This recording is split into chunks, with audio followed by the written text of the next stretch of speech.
सलाह उल-दीन अयूबी से पूछा गया, आपको कभी हंसते हुए नहीं देखा।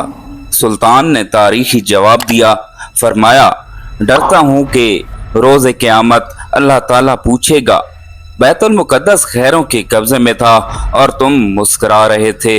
अल्लाह अकबर। वो 1138 में मौजूदा इराक के शहर तकरीत में पैदा हुए।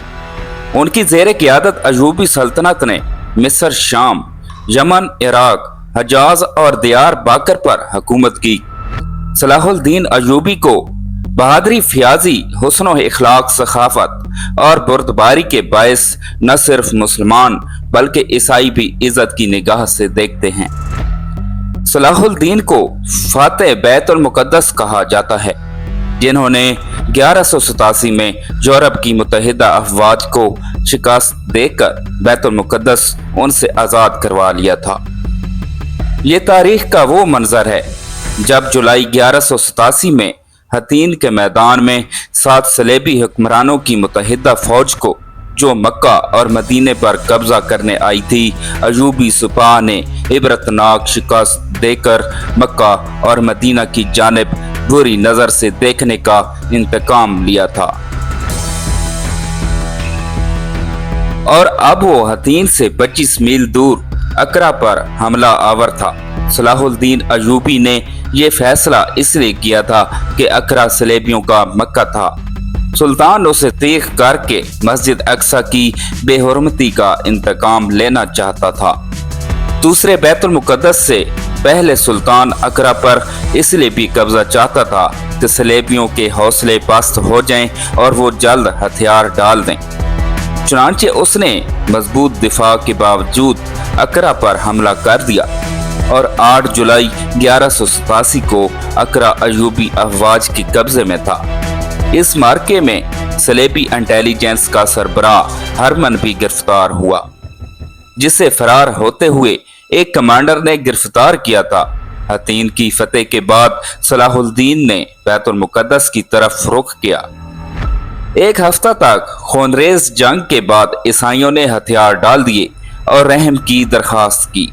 बैतुल मुक़द्दस पूरे 91 साल बाद दोबारा मुसलमानों के कब्जे में आया और तमाम फ़लस्तीन से मसीही हुकूमत का खात्मा हो गया। बैतुल मुक़द्दस की फतेह सलाह उल-दीन अयूबी का अजीमुल शान कारनामा था। उसने मस्जिद अक्सा में दाखिल होकर नूरुद्दीन संगी का तैयार करदा मिंबर अपने हाथ से मस्जिद में रखा। इस तरह नूरुद्दीन की ख्वाहिश उसके हाथों पूरी हुई। सलाह उल-दीन अयूबी ने बैतुल मुक़द्दस में दाखिल होकर वो मुजालिम नहीं किए जो उस शहर पर कब्जे के वक्त ईसाई अफवाज ने किए थे। सलाह उल-दीन अयूबी एक मिसाली फातेह की हैसियत से बैतुल मुक़द्दस हुआ। उसने ज़र फदिया लेकर हर ईसाई को अमान दे दी और जो गरीब फदिया नहीं अदा कर सके उनके फदिये की रकम सलाह उल-दीन और उसके भाई मलिक आदिल ने खुद अदा की। बैतुल मुक़द्दस पर कब्जा के साथ यरूशलेम की वो मसीह हुकूमत भी खत्म हो गई जो फ़लस्तीन में 1099 से कायम थी। उसके बाद जल्द ही सारा फ़लस्तीन मुसलमानों के कब्जे में आ गया। जब बैतुल मुक़द्दस पर कब्जा की खबर यूरोप पहुंची तो सारे यूरोप में कहराम मच गया। हर तरफ लड़ाई की तैयारियां होने लगी। जर्मनी, इटली, फ्रांस और इंग्लिस्तान से फौजें फ़लस्तीन रवाना होने लगी। इंग्लिस्तान का बादशाह रचर्ड, जो अपनी बहादुरी की वजह से शेर दिल मशहूर था, और फ्रांस का बादशाह फिलिप अपनी अपनी फौजें लेकर फ़लस्तीन पहुंचे। यूरोप की इस मुत्तहिदा फौज की तादाद 6 लाख थी।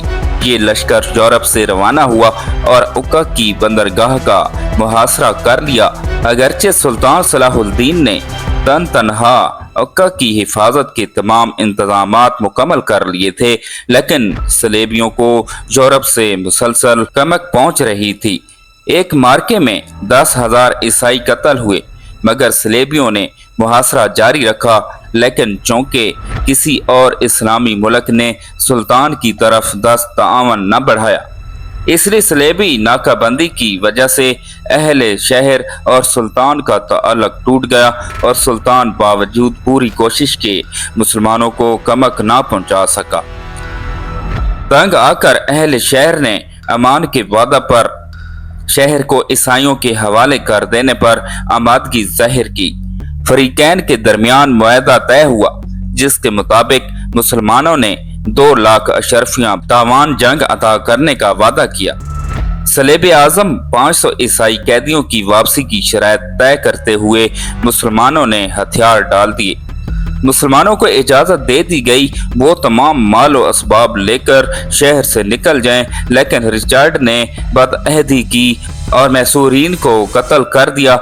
उक्का के बाद सलेबियों ने फलस्तीन की बंदरगाह अस्कलान का रुख किया। अस्कलान पहुंचने तक ईसाइयों का सुल्तान के साथ 11-12 बार मुकाबला हुआ। सबसे अहम मार्का अरसूफ का था। सुल्तान ने जवां मर्दी और बहादुरी की दरख्शंदा मिसालें पेश की, लेकिन चूंकि किसी भी मुसलमान हुकूमत बिलखसूस खलीफा बगदाद की तरफ से कोई मदद ना पहुंची, लिहाजा सुल्तान को पिसपाई इख्तियार करना पड़ी। वापसी पर सुल्तान ने अस्कलान का शहर खुद ही तबाह कर दिया और जब सलेबी वहां पहुंचे तो उन्हें ईंटों के ढेर के सिवा कुछ भी हासिल ना हुआ। इस दौरान सुल्तान ने बैतुल मुकद्दस की हिफाजत की और तैयारियां मुकम्मल की, क्योंकि अब सलेबियों का निशाना बैतुल मुकद्दस था। सुल्तान ने अपनी मुख्तसर सी फौज के साथ इस कदर अजीम लाइव लश्कर का बड़ी जुर्रत और हौसला से मुकाबला किया। जब फतेह की कोई उम्मीद बाकी ना रही तो सलेबियों ने सुलह की दरख्वास्त की और फरीकैन में मुआहदा सुलह हुआ, जिसकी रूह से तीसरी सलेबी जंग का खात्मा हुआ। इस सलेबी जंग में सिवाय उक्का शहर के ईसाइयों को कुछ भी हासिल ना हुआ और वो नाकाम वापस हुए। रिचर्ड शेर दिल सुल्तान की फियाजी और बहादुरी से बहुत मुतासिर हुआ। जर्मनी का बादशाह भागते हुए दरिया में डूबकर मर गया और तकरीबन 6 लाख ईसाई इन जंगों में काम आए। तीसरी सलेबी जंग में सुल्तान सलाहुद्दीन ने साबित कर दिया कि वो दुनिया का सबसे ताकतवर तरीन हुक्मरान है। मसीहियों से सुलह हो जाने के बाद सलाहुद्दीन ने ईसाइयों को बैतुल मुकद्दस की ज़ियारत की इजाजत दे दी। 599 में सलाहुद्दीन इंतकाल कर गया। उसे शाम के मौजूद दारुल हुकूमत दमिश्क की मशहूर ज़माने अमवी मस्जिद की निवाह में सुपर्द खाक किया गया। सलाहुद्दीन ने कुल 20 साल की हुकूमत की। मौजूदा दौर के एक अंग्रेज मोरखलैन पोल ने भी सुल्तान की तारीफ की और लिखता है कि उसके हम असर बादशाहों और उसमें एक अजीब फर्क था।